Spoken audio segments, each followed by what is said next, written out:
ఇప్పుడు మీరు చూస్తున్న ఫిష్ వచ్చేసరికి నాకు చెరువులో పట్టి మా ఫ్రెండ్స్ అనేది నాకు ఇచ్చారు. ఇది వచ్చేసరికి నా దగ్గరకు వచ్చినప్పుడు లాస్ట్ స్టేజ్లో ఉందన్నమాట, అంటే చనిపోయే స్టేజ్లో ఉంది.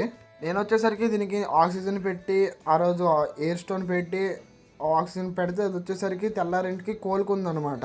ఫుల్ యాక్టివ్ అయిపోయింది. ఇప్పుడు చూసుకుంటే ఒక టబ్లో వేసుకున్నాను అనమాట ప్లేస్ లేక. ఇది మన ఫామ్లో వన్ ఆఫ్ ద మెంబర్ చేద్దామని, ఇంకా పెద్ద చేద్దామని డిసైడ్ అయిపోయాను. ఎక్కడ ఖాళీ లేదు. ఇప్పుడు వచ్చేసరికి ఫ్రీజర్ బాక్స్ ఖాళీ చేసి ఆ ఫ్రీజర్ బాక్స్ నేను వేద్దామని డిసైడ్ అయ్యాను. ఎక్కడ చూసినా ఫామ్లో ఫుల్గా ఉన్నదనమాట.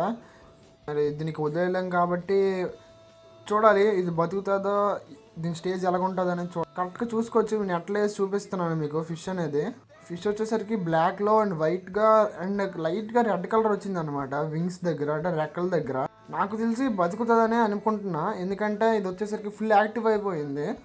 అండ్ అలాగే ఫుడ్ కూడా వేస్తూ తినదు. మనం ఏదో ఒక సంథింగ్ ఫుడ్ అనేది దీనికి పెట్టాలి. అండ్ అలాగే ఎత్వామ్స్ అనేవి ఫీడ్ ఇవ్వాలన్నమాట వీటికి వచ్చేసరికి. చూద్దాం ఈ ఫిష్ గురించి అప్డేట్స్ మన ఛానల్ని ఫాలో అవుతూ ఉంటే ప్రతి ఒక్కరికి అప్డేట్స్ అనేవి వస్తాయి. Thank you Mohit fish world.